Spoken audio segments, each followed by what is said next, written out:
ছেলে মেয়েগুলোকে মা পড়াতে হবে। রোজা রাখবেন, আমি আপনাদের বলে যাচ্ছি, পয়সা নাই, রোজা রাখবেন। কি বলছি মা, বুঝতে পেরেছেন? অর্থের অভাবে পড়াতে পারছে না, রোজা রাখবেন, খাবেন না সারাদিন, তাও ছেলে মেয়েগুলোকে পড়ান। আর নাহলে আজকে একটা তামান্না গেছে, দেখবেন পুরো গ্রামটা শেষ করে দেবে। আমাদেরকে দিয়ে আমাকে মারাবে, বাইরের লোক আসবে না মারতে আমাকে দিয়ে আমার লোককে মারাবে, কারণ আমার শিক্ষা কম। আমার ছেলের হাতে লাঠি তুলে দিলে সহজ হবে।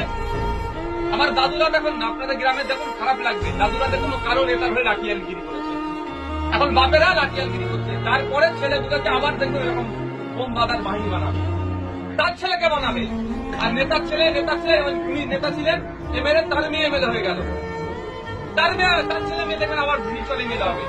আপনার ছেলেগুলো কোথায়? জেলে যাবে, নাহলে রাতে অন্ধকারে মশার কামড়ে খেয়ে কবরস্থানে লুকোতে যাবে, পুলিশ তারা কাটাবে, এর বাইরে কিছু আর হবে না। তাই অনুরোধ মায়েদের বলছি, রোজা রাখবেন, একবেলা খাবেন না, ছেলে মেয়েগুলোকে পড়ান, তাহলেই সমাজ পরিবর্তন হবে, তাহলেই মাথা তুলে বাঁচতে পারবে, নাহলে কুকুর বিড়ালের মতো জীবনযাপন হবে।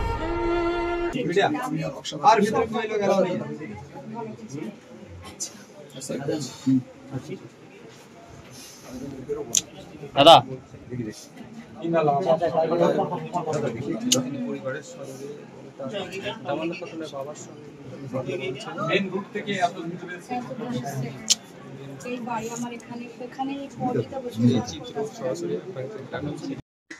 আমাদের দুর্বলতা, আমাদের শিক্ষাই কম, আমাদেরকে যে যা বুঝাই বুঝে নি।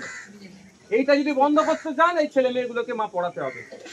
রোজা রাখবেন, আমি আপনাদের বলে যাচ্ছি, পয়সা নাই, রোজা রাখবেন। কি বলছি মা, বুঝতে পেরেছেন? অর্থের অভাবে পড়াতে পারছে না, রোজা রাখবেন, খাবেন না সারাদিন, তাও ছেলে মেয়েগুলোকে পড়ান। আর নাহলে আজকে একটা তামান্না গেছে, দেখবেন পুরো গ্রামটা শেষ করে দেবে। আমাদেরকে দিয়ে আমাকে মারাবে, বাইরের লোক আসবে না মারতে আমাকে দিয়ে আমার লোকই মারাবে, কারণ আমার শিক্ষা কম।